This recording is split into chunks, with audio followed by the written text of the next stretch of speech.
여러분 안녕하십니까, 박영환입니다. 한 주간 있었던 정치권의 핫 이슈를 다뤄보는 국민 마수 시작하겠습니다.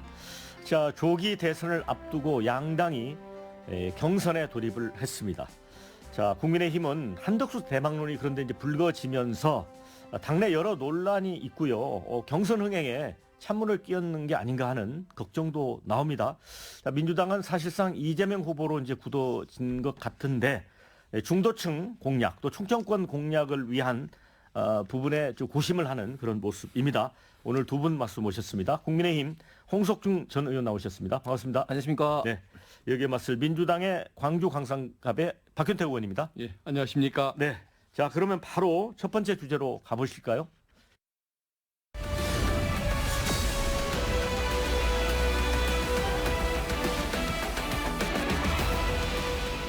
자, 이제 본격적인 당내 경선 레이스가 시작이 됐습니다. 본격 토론에 앞서서 양당 분위기가 어떤지 얘기를 들어보고 싶습니다. 먼저 홍석준 의원님. 네. 그래도 이제 국민의힘은 뭐 후보들이 좀 짱짱이 나와서 재밌을 것 같아요. 예, 그렇습니다. 물론 그 예상치 못했던 오세훈 시장의 이제 불출마라든지 이승민 전 의원이 불출마가 좀 상당히 아쉽습니다만은 총 11명이 신청했고, 네. 1차 서류 심사에서 3분이 커트되면서 이제 8분이 이제 본격적인 이제 경선 국면에 들어가게 됩니다. 어제 추천 방식을 통해서 A조, B조 이제 나누었는데 왜 그렇게 나누었냐면 이제 지난번 2021년 때 8분이 이제 토론하다 보니까 사실은 이제 치고받고한 좀 치열한 게 아무래도 좀 토론자가 많다 보니까 좀 부족했다. 이런 어떤 평가가 있어서 이번에는 4명으로 좀 국한해서 A, B조로 좀 나누게 되고 여기서 100% 국민 경선, 즉 역선택은 있습니다만 100% 국민 경선은 4분이 추려지고 또 이 4분이 결국 이제 당헌 50, 국민 여론조사 50으로 해서 하는데 만약에 또 어떤 특정 한 분이라도 50% 이상 과반이 안 된다. 그러면 다시 이제 결선 투표까지 가는 어떻게 보면 이제 3차까지 경선하는 방식으로 되기 때문에 사실 그 과정마다 치열한 공격과 방어가 있을 것이고 또 예측치 못한 어떤 그런 결과가 있기 때문에 좀 드라마틱한 어떤 그런 결과가 도출될 가능성이 많고 그런 걸 통해서 국민들과 그리고 또 언론의 많은 관심과 흥미를 유발하지 않을까 생각을 합니다. 자, 민주당은 이제 국민의힘보다는 이제 상대적으로 워낙 이제 후보들의 체급 차이가 난달까요? 여론조사 지표상으로. 그래서 좀 흥미롭지는 않을 것 같아요. 그런데 이제 방송 토론을 2회 하기로 했었는데 한 회를 더 늘렸다고요? 예, 그렇습니다. 예, 오마이TV가 추가가 돼서 3회로 늘렸습니다. 말씀하신 것처럼 실제 이재명 후보가 조금 더 우월한 그런 지지를 받고 있다 보니까 경선 자체에 대한 흥미가 조금은 덜 높은 경향이 있는 것은 분명히 맞는 것 같습니다.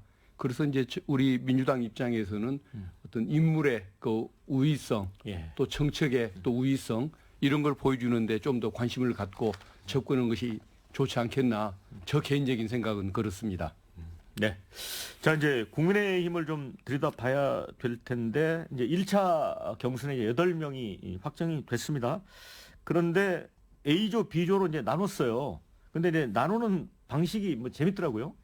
예, 이게 이제 추첨 방식인데 이제 추첨의 어떤 형식을 자연스럽게 오는 어떤 의자 앉는 어떤 순서별로 이제 하다 보니까 A조, B조에 있어서 조금 치열한 감은 B조가 상대적으로 많은 관심을 받을 수밖에 없을 것 같습니다. B조에는 이철우 경상북도지사, 나경원 의원, 그리고 홍준표 전 시장, 그리고 한동훈 전 대표가 되는데 잘 아신 것처럼 이 세 분, 즉 나경원, 홍준표, 한동훈 전 대표가 4강에 들어갈 가능성이 지금 굉장히 많고 특히 한동훈 전 대표와 나경원 의원은 지난번 당대표 경선에서도 좀 치열하게 토론에서도 맞붙은 그런 경험이 있기 때문에 이번에도 여러 가지 이슈를 두고 아무래도 좀 치열한 어떤 그런 논쟁이 있을 것으로 예상이 됩니다. 거기다가 홍준표 시장은 뭐 잘하신 것처럼 자타가 공인하는 촌철살인의 또 1인자이기 때문에 B조의 관심이 아주 뭐 폭발적으로 많이 될 것 같고 상대적으로 좀 A조는 지금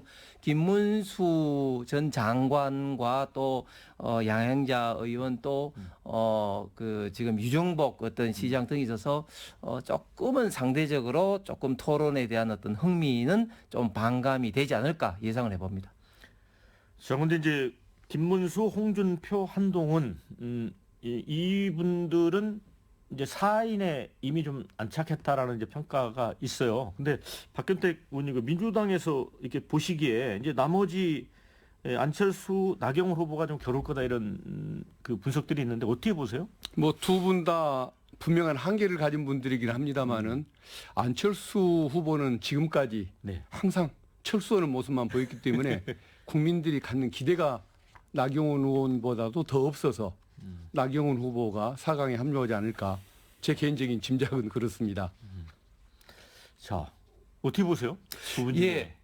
안철수 의원이 참 상당히 참 안타까운 면이 있는데 왜냐하면 지금 이 상황에서 사실은 안철수 의원이 가장 잘할 수 있는 시대적 환경을 갖고 있다고 저는 봅니다. 왜냐하면 잘 아시는 것처럼 지금 4차 산업혁명 시대 가장 큰 화두가 AI 산업을 통해서 우리 제조업을 디지털 전환하고 그걸 통해서 국가 경쟁력과 기업 경쟁력을 높이는 것이 어떻게 보면 국가의 절체절명이 과제이기도 하고 이 점에 대해서는 뭐 대선 후보는 누구나 어떻게 AI 산업을 육성할 것인가에 대한 어떤 그런 어떤 비전을 지금 발표하고 있는 상황입니다. 그런 것을 고려해 본다면 안철수 의원이야말로 우리 대한민국의 어떻게 보면 ICT 혁명을 이끌어온 안랩의 선두주자, 백신을 또 무료 어떤 보급하는 어떤 그런 어떤 전문가이기도 하고 특히 또 지금 의대 정원으로 촉발된 의료의 위기에 있어서도 또 안철수 의원이 굉장히 역할을 할 수 있음에도 불구하고 참 정치가 어려운 것 같습니다. 대중적인 어떤 지지도는 과거에 비해서 영향력이 많이 조금 줄어든 것 같고 나경원 의원이 가장 최근에 출마 선언을 했습니다마는 뭐 최근에 어떤 드럼통 이슈라든지 이슈몰이 그리고 그동안 또 탄핵 반대 누구보다도 열심히 했다는 그런 걸로 인해서 좀 지지층 특히 당원들로부터는 많은 또 지지를 좀 받고 있는 것 같습니다. 그럼에도 불구하고 여전히 4위, 5위의 싸움은 나경원, 안철수의 어떤 싸움이 막판까지도 뭐 어떻게 될지 또 잘 모르겠습니다. 우리 홍 의원님이 그 나경원 의원 그 드럼통 네. 그 앞에서 사진 찍은 그걸 제기를 했는데 민주당에서는 굉장히 좀 불쾌하게 생각을 해서 고소고발까지 하지 않았습니까?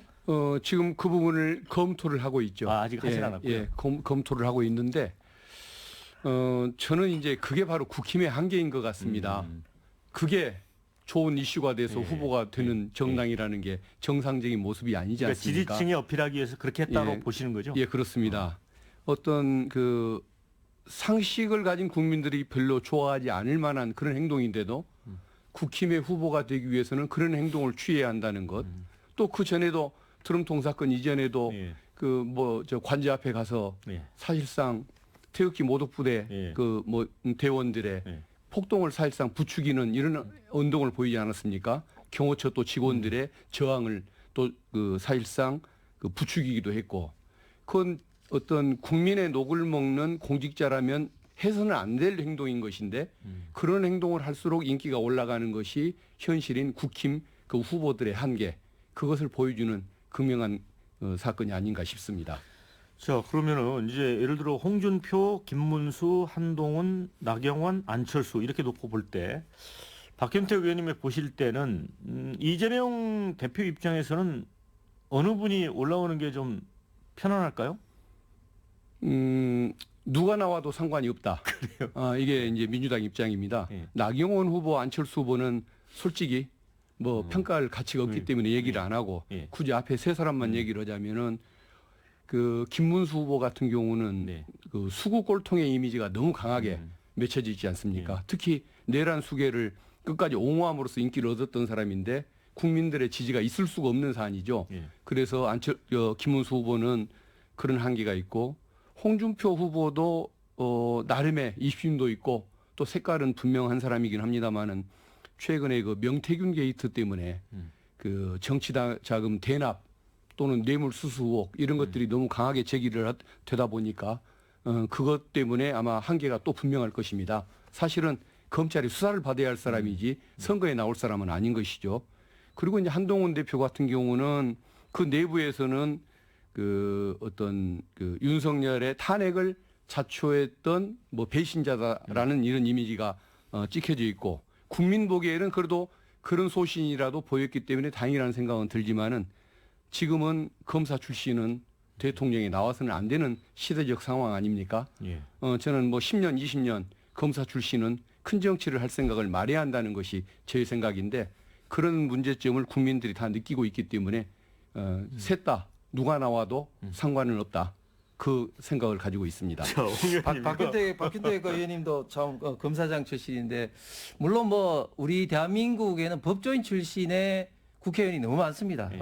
특정 어떤 직역이 국회에서 너무 많은 비중을 차지하는 것은 국가적으로도 저는 바람직하지 않다고 생각합니다만 그러나 그 직업을 통해서 그렇게 뭐 미리 좀 단정 짓는 것은 제가 볼 때는 조금 과하다 생각이 들고 저는 박균택 의원 말씀을 하시면서 상당히 조금 웃음이 나는 게 아니 홍준표 시장 전 시장이 과연 명태균 게이트로부터 과연 그러냐 본인도 물론 강하게 부정하고 있는데 그런 식으로 사업 리스크를 따지면 지금 현재 이재명 대표야말로 지금 기존의 정가 사업원뿐만 아니라 지금 수많은 어떤 선거법을 비롯해서 유전교사라든지 대장동 어떤 시리즈로 인한 백현동 위례 뭐 성남FC 그리고 지금 대북 불법 송금 등으로 인해 가지고 재판을 받고 있고 물론 뭐 왔다 갔다 하고 있습니다만 유죄로 지금 판결된 것들도 있고 한데 과연 그런 문제를 가지고 이제 문제 제기를 하는 것이 저는 맞는 건지 물론 지금은 이재명 지금 전 대표 후보의 지지율이 뭐 높기 때문에 아주 뭐 여유롭게 부자 몸조심하고 있습니다만 저는 그러나 우리 당이 이제 경선이 마무리되고 된다면 결국은 우리 대한민국 선거는 이제 5대5 싸움으로 될 수밖에 없다. 지금은 이재명 대표가 아주 부자 몸조심하고 이제 이미지를 바꾸기 위해서 불과 얼마 전까지만 하더라도 탄핵이 기각이 되면은 그 4.3 제주 사건 5.18 못지않은 어떤 그런 어떤 유혈 어떤 사태가 일어날 거다 또 뭐 등등등 아주 무서운 말을 하다가 이제는 아주 온화하고 평안한 어떤 그런 이미지를 하면서 제가 볼 때는 아카데미 주연 배우감의 그런 어떤 변신을 했는데 앞으로 저는 그런 어떤 부자 몸조심하는 그런 것들 상황이 저는 곧 달라질 거라고 생각을 합니다. 제가 보충 발언을 좀 해야 할 것 같습니다. 인신공격성 발언이라고 생각하기 때문에요. 이재명 대표님이 지금 재판을 많이 받고 있는 것은 맞는데 우리는 그것을 어떤 혐의가 있어서가 아니고 정치 검찰에 의한 표적 수사 그것을 넘는 정치 사냥극이었다고 저희들은 그걸 규정을 하고 있습니다. 그리고 지금 위중교사든 선거법 위반이든 다 지금 무죄로 확인이 되고 있지 않습니까? 그리고 나머지 사건은 의혹만 컸을 뿐 1심 재판조차도 끝내지 못할 정도로 지지부진한 그런 사건인 것을 보여주고 있는데 여기서 이재명 대표님을 끌어들여서 설명하시는 것은 좀 적절치가 않은 것 같고 홍준표 지금 시장의 경우에는 그 어떤 명태균 씨의 발언, 그다음에 계좌 송금 내역, 카톡 내용에 의해서 혐의가 물증으로 입증이 되고 있는 사건이기 때문에 그런 정치 사냥극과 비교해서는 안 된다는 말씀을 드리고 싶습니다. 아니, 검사장 출신이 어떻게 정치 사냥극이라 그리고 대장동이라든지 이런 거는 윤석열 정부 들어와서 정치 보복 차원에서 된 게 아니죠. 잘 아신 것처럼 이것은 2021년 민주당 대선 경선 차원에서 이낙연 당시 후보 측에서 문제 제기를 한 것이고 그리고 지금 굉장히 지금 지지부진하게 된 것은 수많은 사건들이 대장동 같은 경우는 백현동 위례 성남FC가 병합됐기 때문이고 또 이재명 전 대표 후보 측에서 너무 지금 현재 지연을 하고 있기 때문에 이런 거지 이게 단순하게 지연한 게 무죄 이런 것은 아니지 않습니까? 그렇기 때문에 저는 이재명 대표야말로 이렇게 많은 어떤 혐의를 받고 있는 분이 이렇게 대한민국에 대선에 나올 자격이 있는가 그런 어떤 의심도 되면서 이런 어떤 분의 정당이 홍준표 시장의 이런 명태균을 가지고 문제시 삼는 것은 스스로 눈을 찌른 거라 봅니다. 제가 30초 이내로 짧게 말씀을 드리겠습니다. 이재명 대표님 사건이 지지부진하다고 그렇게 말씀하시는데 피고인 측에서 재판을 늦춘 것이 아니고 검찰이 수백 명의 증인을 들이대기 때문에 그 증인신문하느라고 재판이 늦어지고 있습니다. 그 수백 명의 증인이라는 것은 뭘까요? 결국은 입증하기 어려운 사건이라는 것을 간접적으로 뜻하는 거 아니겠습니까? 그래서 재판 지연의 책임이 이 대표에게 있는 것은 아니란 말씀 네. 드리고 싶습니다. 갑자기 지금 이제 후보 검증 국면으로 가버렸는데 이거 뭐 이 얘기가 뭐 끝이 없을 것 같아요. 여기서 멈추고 일단 이제 국민의힘 후보가 이제 한 명으로 이제 선출이 되겠습니다만은 이제 당 안에서는 이 윤석열 대통령에 대한 손절론 이렇게 표현하는 게 맞을지 모르겠지만 그런 얘기가 나옵니다. 어떤 식으로든 정리를 해야 되는 거죠. 저는 이미 윤석열 대통령은 파면이 됐고 윤석열 대통령을 이 선거에 끌어들인 것 자체는 저는 바람직하지 않다고 봅니다. 물론 일부 강성 지지층이 분명히 윤석열 대통령 이 탄핵이 문제가 있다, 심지어 사기 탄핵이다 이렇게 비판하고 뭐 이게 지지층뿐만 아니라 허영 교수님 같은 우리 대한민국의 최고의 헌법학자 권위자도 그런 어떤 이야기를 합니다만은 어쨌든 윤석열 대통령의 마케팅으로는 한계가 분명히 있다. 그리고 그런 것을 너무 좀 앞세워서는 좀 후보들이 좀 곤란하다. 이런 어떤 저는 생각을 갖고 있습니다. 그렇기 때문에 저는 윤석열 대통령만으로 그리고 너무 지나친 어떤 마케팅으로서는 바람직하지 않지만 그렇다고 해서 너무 또 의도적인 또 단절도 과연 우리 국민의힘 후보들에게 좋은 것이냐. 예를 들면 뭐 탈당 조치를 한다든지 그런 것들이 좋은 것이냐 하는 것도 좀 의문이 있습니다. 그렇기 때문에 자연스럽게 윤석열 대통령하고는 관계없이 대통령 후보로서 어떤 본인의 대통령 어떤 비전 대한민국의 현재 어떤 문제점을 개선하기 위한 어떤 정책적 그리고 구체적인 어떤 그런 수단에 대한 어떤 설득을 국민들에게 지지자들한테 보이는 것이 지금 현재 가장 중요한 거고 두 번째는 결국은 이 경선에서 우리 지지자들이 판단한 것은 누가 후보가 됐을 때 이재명 후보를 이길 수 있느냐 이런 점에 대해서 가장 중요시하게 본다고 생각을 합니다. 그 점에 아무래도 좀 후보들이 좀 초점을 맞추는 것이 경선의 흥행을 위해서도 좋지 않을까 생각합니다. 어떻게 보세요? 근데 일각에서는 국민의힘이 이 윤석열 전 대통령과의 단절을 명확하게 못하는 것 중에 하나가 이렇게 하게 되면 당내 강성 보수 지지층 같은 경우에 투표장에 안 나올 수도 있다. 일종의 이제 보수 분열이랄까요? 그런 걸 좀 의식한다는 얘기도 있던데. 결국은 내부 후보가 되기 위해서는 윤석열 전 대통령과의 관계를 끊을 수가 없고 예. 또 국민의 지지를 얻기 위해서 특히 중도층들의 지지를 얻기 위해서는 윤석열과 손절을 해야 하는 그 상황. 딜레마적인 거라고. 예, 그 딜레마에 빠져 있는 것이 국힘 후보들의 입장인 것 같은데 저도 좀 제가 만약에 그 입장이었으면 어떨까 참 많이 헷갈릴 것 같고 예. 그 뭐 어려운 처지를 저도 이해는 하는 입장이니까 더 이상 예. 평가는 안 하겠습니다. 네. 자, 홍 의원님 그런데 지금 윤석열 전 대통령과 관련해서 윤어게인 신당 창당 기자회견을 하겠다. 탄핵 심판에 참여했던 변호사 일부가 근데 윤 대통령이 만류했다고 하거든요. 네. 이거는 어떻게 된 거예요? 예.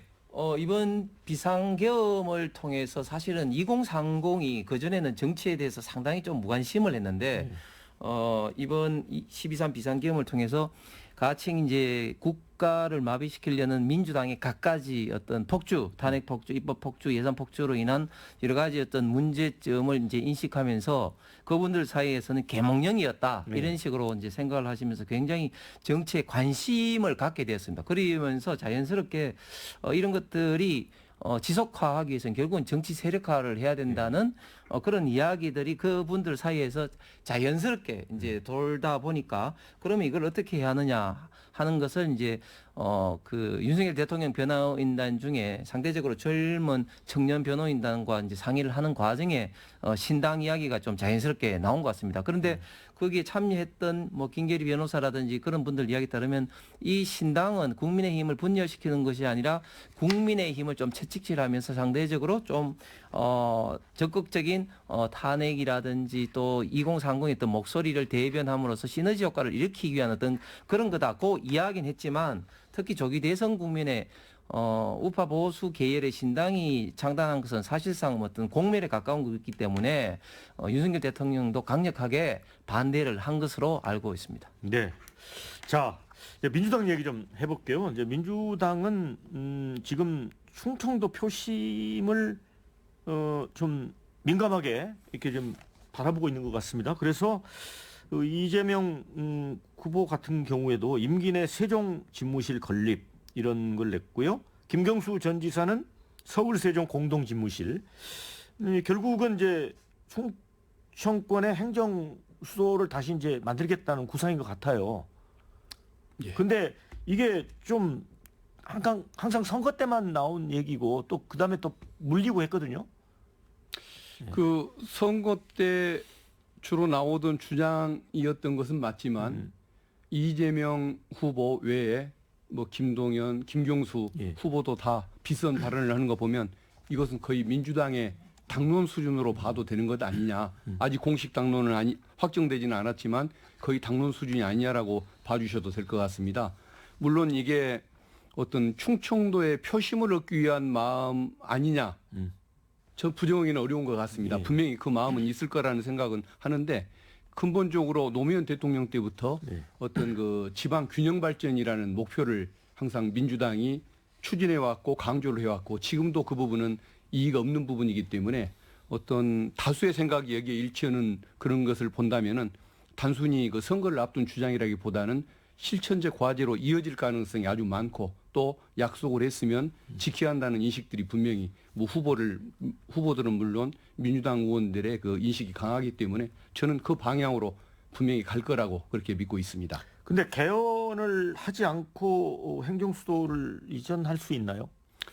그 결국은 뭐 개헌이 필요하냐 필요하지 않냐 뭐 여러 가지 견해들이 있는 것 같습니다만은 그래도 어쨌든 헌법재판소에서 관습헌법이라고 국민들이 당시에 수긍하기가 좀 어려웠던 예. 이유로 그렇게 그 유언 선언을 했었는데 그런 선언이 있는 한 그것은 존중받아야 맞고 그래서 저는 어떤 그 개헌 부분에 대한 이런 절차들도 같이 나중에 진행이 돼야 하는 것 아닐까 네. 그렇게 개인 생각은 그렇습니다. 예, 그 대통령 선거라든지 총선이라든지 큰 선거 있을 때마다 스윙보트 역할을 하고 있는 중천권에 대해서 공약이 많습니다. 사실은 뭐 이런 공약도 뭐 어제 오늘 일이 아니죠. 이미 국회에서 21대 때 이미 상임위원회는 이제 세정 가기로 이제 결정을 했고 지금 이야기는 이제 이제 본관까지 가겠다는 그런 이야기고 그리고 또 대통령실도 사실은 이제 완전한 대통령실 이전이 아니라 제가 알고 있는 범위 내에서는 이재명 대표도 일부 예를 들면 대통령이 회의라든지 할 수 있는 그런 일부 기능 이전이기 때문에 2004년도 어떤 헌법재판소 간섭헌법에 의한 헌법 불합치 결정하고는 저는 조금 약간 결이 다르다고 봅니다. 그런데 이 사안은 새로운 게 아니라 이미 지난 총선 때도 국민의힘에서도 국회 본관 완전히 이제 이전 그런 어떤 이야기를 전 한동훈 대표도 이야기했고 대통령실 문제도 현재도 이미 윤석열 대통령도 대통령이 직무를 보고 하는 그런 어떤 공간이 좀 있습니다. 그렇기 때문에 전혀 새로운 것이 아니다 이렇게 생각을 좀 하면서 저는 그런데 국가 균형 발전을 위해서 이런 어떤 국가에 의한 권력에 의한 어프로치 방법은 저는 이미 효능이 다 했다고 봅니다. 우리가 이미 혁신도시라는 이름으로 국가공약을 이전했는데 그것이 과연 얼마나 지역의 균형 발전에 도움이 됐냐 하는 문제에 있어서 많은 비판을 받고 있습니다. 그래서 결국은 자본주의 방식에 의해서 시장 경제적 접근 방법을 해서 지방에서 기업을 하거나 생활을 하면은 수도권보다 더 좋게 더 많은 인센티브가 됨으로써 자연스럽게 자원 배분과 기업이 사람의 이전이 돼야 되는 방식으로 간다. 그래서 윤석열 정부에서는 예를 들면 기회균등특구라든지 그런 걸 통해서 그 지역에 대해서는 기업 활동을 하면 뭐 법인세라든지 이런 것을 수도권보다는 뭐 낮춰준다든지 또 분산전환법에 의해서 전기료를 낮춰준다든지 그런 것을 하고 있는데 앞으로는 우리 그 박 의원님도 호남 출신이지만 사실은 영남이나 호남 어떻게 보면 좀 충청에 비해서 어떻게 보면 또 지방 균형 발전에서도 홀대를 갖고 있는 게 자꾸 균형 발전은 이제 충청권만 되는데 그렇죠. 좀 더 국가를 지방과 수도권을 두고 자연스럽게 민간이 자발적인 자원 배분을 일으키도록 하는 그런 방식의 어프로치가 저는 더 필요하고 더 효율적이라고 생각을 합니다. 예. 자, 두 번째 주제로 가도 되겠죠? 예. 네.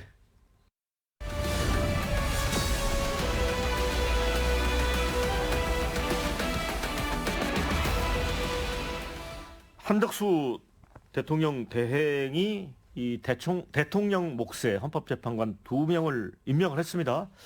당시에 다들 깜짝 놀랐었는데 이걸 또 헌법재판소가 지명 효력을 정지시켰습니다. 그러니까 제동을 걸었습니다. 먼저 헌재 판결에 대해서 어떻게 생각하시는지, 예를 들어 국민의힘 같은 경우는 헌재가 좀 정치에 오염됐다라고 그 이야기하는 것 같아요. 예. 예. 우리 박윤택 그 의원님도 잘 아신 것처럼 사실 저는 한덕수 권한대행이 헌법재판관을 지명을 했는데 과연 헌법재판소에서 이렇게 판결한 게 맞느냐 근본적인 의문이 있습니다. 우리 근대사법의 가장 유명한 어떤 법원, 격언이 예. 자기의 어떤 재판을 하지 못한다는 예. 겁니다. 그런데 헌법재판소에서 지금 현재 재판관에 관련된 것을 하는데 특히 이것은 임명도 아니고 지명이란 말이죠. 예. 모든 인사권의 어떤 불만이라든지 이런 거 있을 때 행정심판 혹은 행정소송의 대상은 임명 처분에 대해서 그것이 맞냐 안 맞냐를 따집니다. 지명을 두고 가처분을 저는 인용을 이렇게 한 것에 대해서 이게 어떻게 법적으로 이게 해석할 수 있을까? 제 주변에 수많은 헌법 교수들이라든지 헌법 재판관으로 진짜 수십 년 일을 했던 분들한테 물어도 도저히 납득이 잘 안 가면서 그리고 제가 그 결정문을 읽어봐도 이게 뭐 다음 대통령하고의 관계에서 혼란이 있을 수 있다. 이런 식으로 이야기를 하는 거예요. 야, 이거는 헌법재판소가, 물론 헌법재판소가 정치적인 어떤 그 견해에서 할 수는 있지만, 그러나 어떻게 이렇게 법적인 견해가 아니라 정치적인 견해로 이런 결정문을 할 수 있을까? 헌법재판소의 지금 현재 조한창 정계선 그리고 마은혁 재판관도 결국은 권한 대행이 임명을 했습니다. 물론 그것을 추천한 거기 때문에 다르다 이렇게 이야기를 하지만 그러나 궁극적으로는 임명이라는 행정처분은 동일합니다. 그 사람들은 그러면 임명한 것은 아무런 관계가 없고 이것을 지명을 한 것은 그러면 이렇게 문제를 삼는다? 저는 도저히 좀 납득하기 힘든 판결을 지금 헌법재판소에서 계속하고 있다고 생각합니다. 네, 박 의원님은요? 예, 이번 그 헌재의 결정은 너무도 당연한 것이었습니다. 헌법학계의 통설이 네. 대통령 권한 대행에게는 자기가 스스로 선정해서 임명하는 임명권이 대통령 그 헌법재판관 임명권이 없다는 것이 헌법학계의 통설입니다. 그리고 그 황교안 과거의 권한 대행도 그 전례를 따랐고 작년 12월만 해도 한덕수 총리 스스로가 그런 주장을 했습니다. 그렇기 때문에 헌재 결정은 당연한 것이고 지금 보수 진보를 뭐 언뜻 이렇게 분리언뜻이 말씀하지만은 진보 헌법재판관이 그 당시에 4명 아닙니까? 결정 당시에. 그런데 9분이 전부가 다 여기에 대해서 전원 일치로 그런 결정을 했다는 것은 분명히 이것이 어떤 그 헌법에 그 부합하는 결정이었음을 뜻하는 것이고 오히려 엉뚱한 짓을 시도했던 한덕수 총리가 이것은 반성을 해야 할 그런 부분이라고 생각합니다. 그리고 한덕수 총리는 그 재판 과정에서 본인은 뭐 발표만 했지 지명을 안 했다라고 또 이상한 간보기성 발언을 했는데 그 비겁하고 소신 없는 그런 행태를 그 발언에서도 우리가 엿볼 수 있는 것 같습니다. 그래서 어떤 국민들 입장에서는 한덕수 총리의 어떤 위헌적인 그런 처사도 느낄 수가 있는 것이지만 그 과정에서 보여주었던 그 소신 없는 그 본성 이런 것들도 함께 느낄 수 있는 그런 계기가 아니었던가 싶습니다. 저 헌법학계 통설이라는 부분에 대해서는 저는 전혀 맞지 않은 주장이라고 생각을 합니다. 권한 대행도 시점에 따라서 그 권한을 행사할 수 있는 게 다르다는 것이 헌법학계 통설입니다. 즉 대통령이 탄핵 심판으로 인해서 단지 직무가 정지돼 있는 상태는 대통령이 언제 돌아올지도 모르기 때문에 중요한 의사결정, 정책 결정을 하지 못하고 중요한 인사, 통상적으로 장관 이상의 인사는 하지 못한다는 게 일반적인 입장입니다. 그러나 지금 대통령이 탄핵이 인용돼서 거리된 상태에서는 사실상 어떤 대통령 권한을 행사할 수밖에 없습니다. 비상상황이 발생했는데 그러면 누가 그러면은 어떤 국가 어떤 안위를 위해서 결정을 할 수 있겠습니까? 그렇기 때문에 지금 거리된 상태에는 지금 현재 당연히 그 이전의 권한 대행은 달리 볼 수밖에 없다. 그리고 그 조금 전에 한교안 그 전 대표의 사례도 말씀하신 제가 한교안 대표나 다 확인을 했습니다. 그때는 한교안 대표도 본인이 할 수도 있지만 후임 대통령의 인사권을 존중한다는 의미에서 그 하지 않았을 뿐이 법적으로 하지 못했던 것은 아니다고 말씀을 분명히 하셨습니다. 그렇기 때문에 저는 지금 그 굉장히 우리 대한민국이 지금 현재 혼란스럽고 앞으로 헌법재판소에 여러 가지 또 계속해서 뭐 탄핵 심판이나 유연 어떤 법률 심사라든지 이런 게 있을 수밖에 없는 상황에서 민주당이 얼마 전까지만 하더라도 빨리 9명 헌법재판소를 다 채워야 된다고 이야기를 했지 않습니까? 그런 어떤 상황에서 또 본인들이 지금 상황이 달라졌다고 대통령이 지금 이제 탄핵이 인용됐다고 해가지고 지금 이제 결혼 4월 18일 날 딱 오늘이네요. 이게 지금 현재 문영배 이미선 재판관이 이제 퇴임을 앞두고 있는 이런 상황에서 그러면 계속해서 지금 현재 공석을 놔둔다. 이것은 앞으로 지금 현재 대통령 이재명 후보가 될 것 같으니까 이 임명권을 뺏겠다. 임명권을 본인들이 행사하겠다 하는 어떤 인사권 욕심 다름이 아니라고 생각합니다. 예. 헌법재판소는 한덕수 총리의 그 행동과 관련해서 두 번의 결정을 했습니다. 예. 해야 할 일을 하지 않았던 것도 위헌이라고 했고 안 해야 할 일을 한 것도 위헌이라고 결정했는데 이 부분에 대해서는 헌법재판관들의 의견이 일치한다는 것 말씀을 드리고 고리 상태에서는 모든 것이 가능한 것처럼 말씀을 하시지만은 있지도 않은 대통령의 권한을 어떻게 대응을 하겠습니까? 그야말로 60일 이내에 새로 수립될 새 정부를 위한 과도기적 역할, 징검다리 역할만 해야 한다는 것이 헌법학계의 어떤 통설이라는 점 다시 한번 강조를 드립니다. 네. 이번 이제 헌재 결정이 이제 크게 논란이 된 것 중에 하나는 이른바 이제 한덕수 대행의 대망론 또 이제 차출론, 대선 후보 차출론 이것 때문에 그런 것 같습니다. 한 대행이 최근에 이제 광주 또 울산도 방문을 했고 또 이 착한 식당을 방문해서 이 주인하고 또 포옹도 하고 그래서 상당히 어떤 정치적인 행보를 했다 이런 또 논란도 있습니다. 이 어떻게 보세요? 계속 침묵하고 있는데. 예, 저는 한덕수 권한대행이 과거보다는 지금 대선에 관심이 많고 좀 정치적 영향으로 한 발짝 들어온 것 같습니다. 그래요? 방금 앵커께서 말씀하신 것처럼 그전에는 대선에 디귿자도 꺼내지 마라 이렇게 하시다가 트럼프 대통령과 통화한 어떤 그런 결과를 이야기가 어디서나 좀 새어 나왔겠죠. 예. 그렇게 나오면서 트럼프 대통령이 어떻게 할 거냐 하니까 주변에서 많이 권하기 때문에 고민하고 있다 예, 이런 예. 이야기라든지 또 최근에 여론조사 같은 경우도 한덕수 대행이 뭐 성남을 했거나 아니면 주변에 성남했기 때문에 그 예. 여론조사 대상에 포함되는 거 아니겠습니까? 그렇죠. 예, 거기다가 또 광주 또 이제 울산의 자동차 조선 간 것도 상당히 지금 현재 트럼프발 관세 전쟁에 가장 직격탄을 받을 수 있는 예. 분야가 이 자동차와 조선이기 때문에 그리고 한미 간의 협력을 가장 해야 될 분야가 또 그 분야이기 때문에 그 공장을 방문한 것도 그렇고 특히 손편지를 싼 게 이게 상당히 어떤 정치적 냄새가 많이 지금 난다고 볼 수가 있겠죠. 예. 그럼에도 불구하고 저는 한덕수 권한대행이 아직까지도 결심을 못했다고 생각하는 이유는 저도 공직자 출신이지만 공직자가 평생을 담고 있는 공직에서 정치, 특히 이런 대선 같은 큰 선거판에 나가는 것을 결심하기가 사실 쉽지는 않습니다. 왜냐하면 선거판에 딱 나가는 순간 국민의 절반 이상은 본인을 공격할 수밖에 예. 없는 그런 예. 어떤 상황이기 때문에 아직까지도 한덕수 권한대행이 좀 최종적으로 결심하지는 못하고 있지 않나 생각이 듭니다.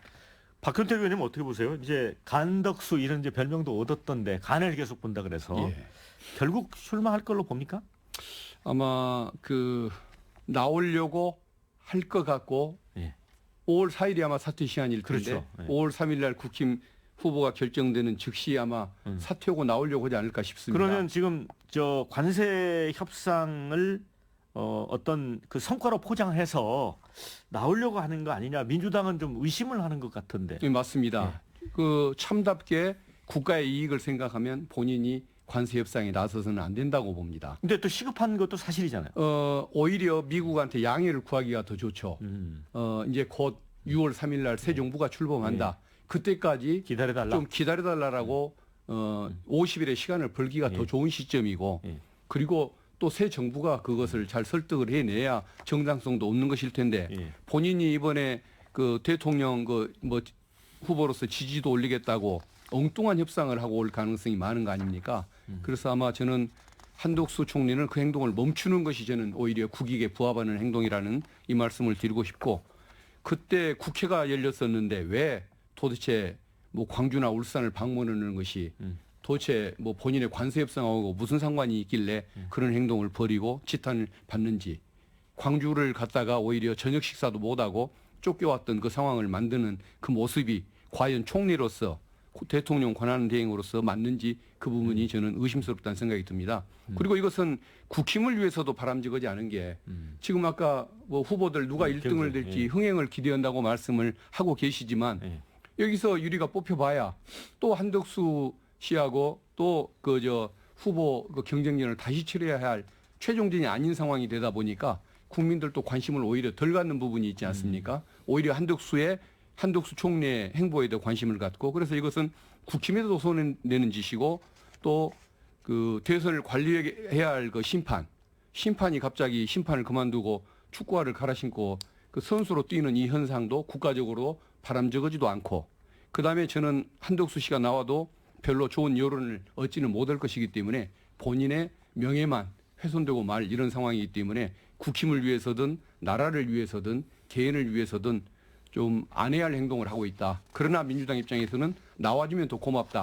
이 말씀을 드리고 싶습니다. 예, 박규태 의원님 말씀이 상당히 일리도 있죠. 이제 결국은 한덕수 권한대행이 출마 여부는 저는 두 가지 변수라고 봅니다. 첫 번째는 제가 아까 말씀드렸듯이 공직자로서 과연 권력 의지가 있느냐 문제하고 또 두 번째는 지금 경선이 이루어지고 있는 후보들의 지지율입니다. 예. 만약에 이제 경선 과정에서 계속해서 지지율이 올랐다. 그러면 뭐 한덕수 대행의 어떤 뭐랄까 뭐 필요성은 사라지기 때문에 자연스럽게 출마하지 않을 가능성이 많다고 봅니다. 그런데 저는 한 가지 말씀드리고 싶은 건 뭐냐면 지금 그렇기 때문에 한덕수 권한대행이 미국과 어떤 관세 협상하지 마라 이렇게 하는 것도 저는 국익의 정면으로 반하는 것 봅니다. 왜냐하면 지금 우리가 하고 싶지 않더라도 미국이 지금 우선 협상, 관세 협상 대상국 5개국 이미 콕 찍었어요.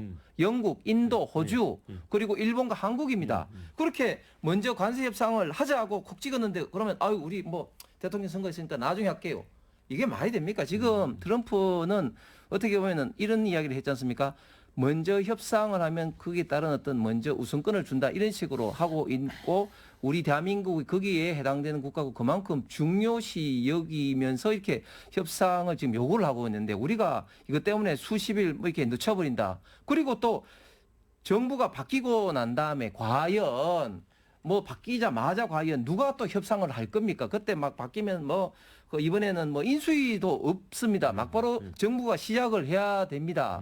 그러면은 그때 정신이 없는데 과연 지금보다 협상을 잘 할 수 있겠습니까? 그래서 저는 한덕수 권한대행이 협상을 하지 마라 하는 것은 민주당이 정말 이거는 국익보다는 어떤 정쟁력으로 바라보는 것이라고 생각합니다. 네, 반론 듣고 이제 다음 주제로 가겠습니다. 그건 뭐 오늘의 토론 주제는 아니니까 제가 자세히는 말씀 안 드리지만 예. 트럼프 뭐 대통령의 예. 행동이나 처신하는 협상 방식을 보면 이것은 시간을 끌면 끌수록 우리한테 더 유리한 게임이고 또 우리가 분명한 명분이 있기 때문에 새 정부 이후의 과제로 미뤄달라고 요청하는 것이 얼마든지 가능하다고 그런 말씀을 좀 드리고 싶습니다. 네, 자 다음 마지막 주제 만나보겠습니다.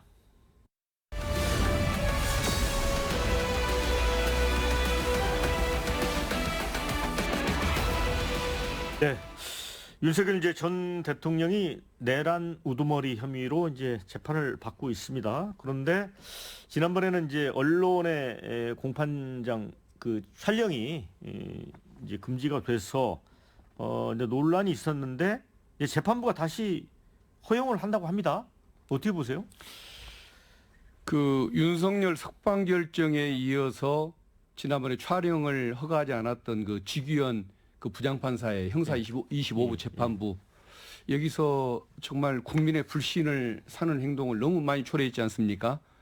그래서 뭐 이제라도 이제 결국은 국민 그 눈치를 보느라고 촬영을 허가하는 걸로 이렇게 보이는데 왜 저 재판부에서는 국민의 시각, 국민의 상식은 어떤 안중에도 없는 저런 그 결정을 그렇게 해왔을까? 그게 몹시 그 안타까운 생각이 들고 이 뭐 결정 자체는 그렇게 크게 의미 있는 것도 아니기 때문에 뭐 별로 평가할 의미는 없다고 봅니다. 앞으로라도 정말 국민 눈치를 좀 봤으면 좋겠고 이제 월요일 날 이제 2차 재판이 또 시작이 될 텐데 그때는 윤석열 그 피고인의 신병 문제를 비롯해서 정말 그 국민의 여론 또 감정도 좀 생각해 가면서 재판을 좀 해 가기를 그런 방식을 통해서 어떤 사법에 대한 신뢰를 좀 높여나갈 수 있기를 기대한다는 말씀을 드리고 싶습니다.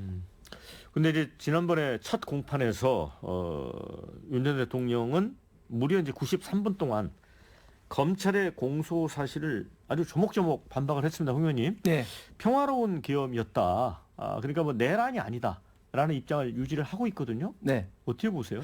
예, 저는 당연히 그 형사법 재판에서는 헌법재판소와는 달리 어떤 증거 법리에서 이제 보다면은 당연히 저는 무죄가 될 것으로 확신을 합니다. 왜냐하면 지금 헌법재판소는 그 헌법과 법률의 최후의 어떤 수문장 역할을 해야 되는데 너무 어떤 법률을 위반한 것들이 많았죠. 예를 들어서 가장 대표적으로 2020년 개정 형사소송법에 의해서 피고인과 피청구인이 동의하지 않으면 그 검찰 어떤 조서의 증거 능력이 없음에도 불구하고 그 증거 능력을 사실상 다 인정함으로써 국회를 봉쇄하고 정치인을 체포 구금하고 하는 이런 모든 것들을 다 인정을 해 버렸습니다. 그런 어떤 점들을 이 형사 이 재판에서 이제 이제 본격적으로 이제 따져야 되는데 우리가 지금 뭐 알고 있듯이 지금 허영 교수가 말씀을 했듯이 지금 1945년 세계 2차 대전 이후로 비상경과 같은 국가 긴급권이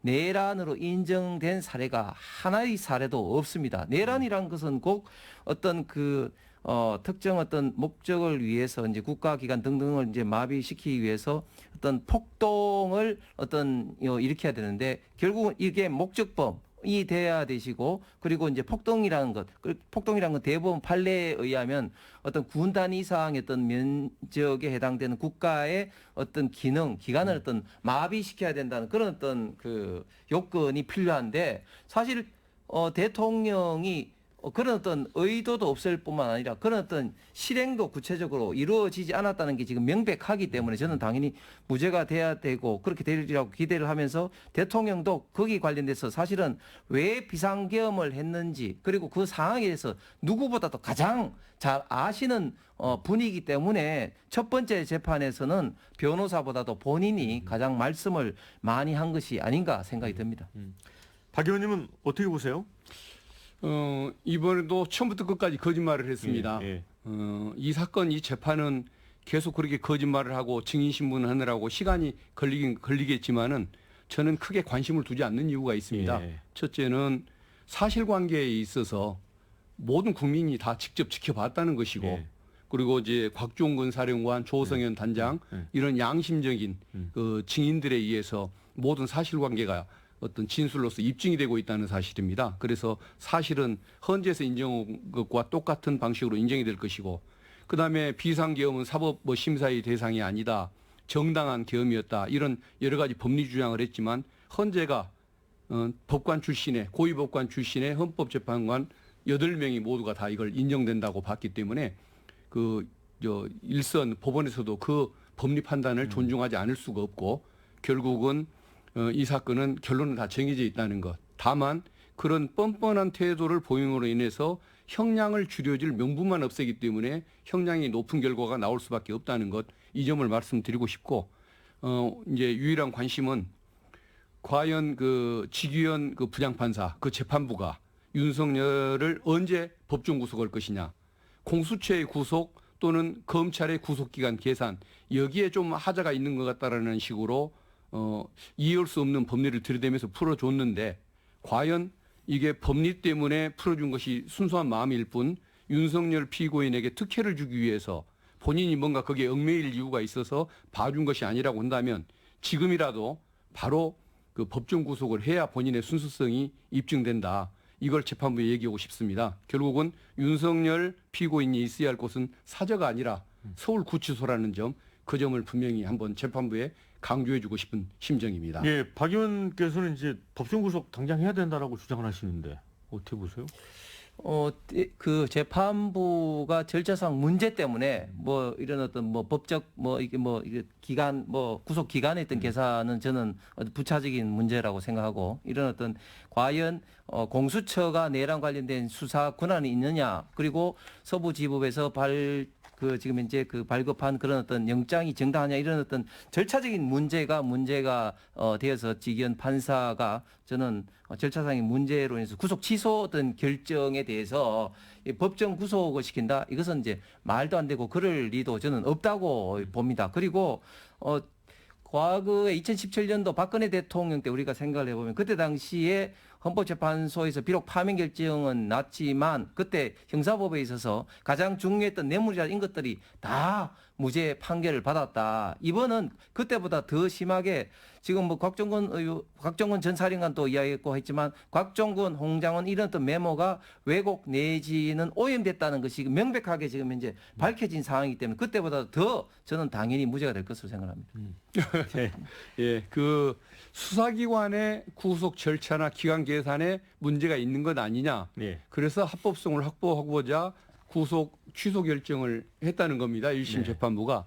그래서 그 석방 결정을 했지만 이제 법관은 자기의 정당한 권한으로 새로이 구속할 수 있는 법정 구속 권한이 있습니다. 그래서 정당한 권한을 지금 행사하는 것이고 밑에 아랫사람들 지시에 따라서 실행한 사람은 구속이 돼 있는데 그것을 지시한 수괴가 불구속 상태로 재판받는 것은 이건 법적 형평성에도 안 맞고 국민 정세에 안 맞는 것 아니겠습니까? 그래서 지금이라도 법정 구속이 되는 것이 맞다는 말씀을 드리고 싶고 네. 그리고 이제 아까 뭐 누구 말을 믿을 수 없다 이렇게 말씀하시는데 홍장원, 곽종근, 조성현 단장 이분들이 거짓말을 해야 할 이유가 없습니다. 나머지는 본인 살자고 윤석열에 대한 의리를 발휘하자고 거짓말을 해야 할 이유가 있지만 이분들은 선처를 바라는 의미에서 진상을 얘기하고 국민의 선처를 바라기 위해서 진상을 얘기했을 뿐 과장되게 없는 사실을 만들어서 자백을 해야 할 이유는 없는 것이거든요. 그래서 이것은 이 증인들의 증언은 100% 믿을 수밖에 없는 그런 논리적인 그런 특성을 가지고 있기 때문에 이거 사실관계를 그 왜곡하는 그 주장으로 그걸 잘못 활용하는 것은 옳지가 않다. 그 말씀을 드리고 박 싶습니다. 의원께서 그 밑에 있는 사람들은 다 구속되는데 윤석열 대통령이 안 된 건 문제가 있다서 이제 그런 식으로 이야기를 따지면은 지금 이재명 대표야말로 백현동, 대장동, 대북송급 그리고 심지어 위정교사까지도 다 유죄 내지는 구속이 되는데 지금 이제 이재명 대표만은 지금 떳떳하게 활보를 하고 있습니다. 그렇기 때문에 그런 어떤 논리는 저는 전혀 맞지 않고 형사법에서는 분명히 헌재의 어떤 이런 어떤 과정의 어떤 문제점 그리고 이런 어떤 절차적인 어떤 문제점을 지금 이제 제대로 지금 짚고 있기 때문에 저는 달리 당연히 판단되리라고 생각합니다. 좀 네. 답답한데 왜 여기서 또 이재명 대표님 말씀을 옹 의원님 하시는지 모르겠는데 윤석열 피고인 사건은 국민이 직접 비디오로 본 사건입니다. 이재명 대표는 증거도 없는 것을 덮어 씌운 정치 사냥극이고 법원에 의해서 무죄가 확정돼가고 있습니다. 그렇기 때문에 두 개를 비교하시는 건 좀 너무 지나치다고 저는 생각이 듭니다. 네, 이제 마지막 질문을 제가 드릴 텐데 이거는 짤막하게 좀 답변을 해주십시오. 이재명 후보가 공수처를 강화하겠다고 했습니다. 그런데 지난번에 윤석열 대통령 관련 이제 수사를 하면서 사실 민주당 안에서도 공수처 무용론도 나왔잖아요. 근데 강화하겠다는 게 무슨 뜻인가요? 아마 이제 먼 미래의 모습을 어떻게 평가하고 계시는지는 모르겠지만 아직까지 현재를 기준으로 볼 때에는 공수처에 대한 기대, 신뢰가 그래도 있을 수밖에 없다 보니까 검찰과 이제 비교되는 개념이겠죠. 그래서 오히려 그 인원이 너무 적고 경험이 좀 부족하고 부서도 좀 뭔가 부족하고 이런 물적 한계가 있어서 잘 못하는 부분이 있었기 때문에 좀 더 잘하도록 도와주면 좋겠다는 그런 기대를 섞인 말씀을 한 것 같고 앞으로 이제 어떤 식으로 이것을 그 제도를 변경해 가야 할지 이것은 좀 추가적인 논의가 필요한 부분이 아닐까 싶습니다. 그런데 이제 국민의힘에서는 이제 검사도 뭐 대폭 숫자를 늘리겠다 이렇게 하고 하니까 이게 이제 집권하게 되면 대규모 정치 보복을 위한 빌드업 아니냐 이렇게 권성동 원내대표는 그런 발언까지 했어요? 네, 저는 근대 사법의 대원칙은 결국은 이제 인신 보호, 인권 보호를 위해서 재형 법정주의를 하고 또 수사 기관 간의 어떤 그 권한을 명확하게 해야 됩니다. 그렇지 않으면 어떤 인신보호, 인권보호에 치명적인 어떤 문제가 있을 수밖에 없어요. 이 기간 뭐 다 뭐 수사하고 뭐 체포할 수 있다면 그렇지 않겠습니까? 그런 차원에서 지금 민주당이 문재인 정부 이래로 지금 사법개혁을 보면은 굉장히 지금 사법이 혼란스럽습니다. 예를 들면 검경수사권 조정을 한 다음에 경찰 1차 종결권이 있는데 이 1차 종결권 때문에 제가 구체적으로 21대 때 조사를 해보니까 수사의 어떤 속도가 20-30% 지금 늦어지고 있다. 그 다음에 2탄으로 뭐 했습니까? 검수완박을 했고 또 그에 앞서서 또 이제 공수처를 했죠. 그런데 공수처가 이미 이제 드러난 것처럼 지금 단순히 이제 뭐 기간이 적어서 그런 게 아니라 지금 여러 가지로 좀 수사기관 간의 권한이 복잡하기 때문에 이번 윤석열 대통령의 내란 혐의 수사 관련해서도 굉장히 문제가 많이 도출된 것이 사실입니다. 그런데 이름에도 불구하고 지금 또 공수처를 강화한다? 이렇게 되면 저는 굉장히 문제가 더 커질 수밖에 없고, 그리고 공수처가 뭡니까? 결국은 고위공직자의 수사인데, 고위공직자, 즉 지금 이제 윤석열 정부의 고위공직자를 대상으로 하는 어떤 정치 보복을 할 가능성이 저는 굉장히 많다고 생각을 합니다. 그렇기 때문에 권성동 대표도 그 정치 보복에 대한 빌드업이다, 이런 어떤 이야기를 하는 것이죠. 네. 조금 반론 듣고 마무리해야 될 것 같습니다. 예. 그 공수처에 대해서는 조금 저도 좀 불신을 했던 부분이 있는데, 그것은 기대하는 만큼 잘 해주지 못한 부분에 대한 그런 그 불신을 가졌던 것이지, 더 잘나가기를 바라는 그 기대와 희망은 여전합니다. 그래서 저는 공수처의 어떤 그 좀 지원 방안을 우리 국민들에게 좀 잘 설명을 하면서 추진해 나가는 것, 그것도 좋은 방법일 거라고 저는 그렇게 뭐 신념을 가지고 있습니다. 자, 마무리 말씀 30초씩만 듣겠습니다. 홍 의원님. 예. 싫든 좋든 조기 대선 열차가 출발했습니다. 대한민국이 국내외적으로 굉장히 많은 어떤 위기와 도전에 직면해 있습니다. 이런 위기와 어떤 도전에 잘 극복하고 대한민국의 미래를 열기 위해서는 어떤 역량을 갖고 있는 사람인지, 과연 어떤 도덕적으로, 그리고 그 사람의 어떤 말이 어떤 신뢰가 있는지, 사법 어떤 리스크는 없는지, 그리고 구체적인 어떤 정책 비전은 무엇인지 판단을 해야 되는데, 과연 그렇게 됐을 때 이재명 대표는 저는 아니라고 봅니다. 네. 예. 박 의원님.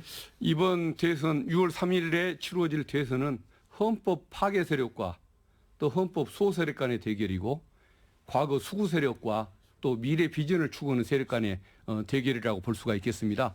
우리 대한민국의 앞날을 위해서 좀 그 국민들께서 많이 관심을 갖고 참여해 주시기를 부탁드리고 싶습니다. 자, 두 분 수고 많으셨고요. 함께해 주신 여러분께도 감사의 말씀 드립니다. 저는 다음 주에 다시 찾아오겠습니다. 자, 수고하셨습니다. 감사합니다. 감사합니다.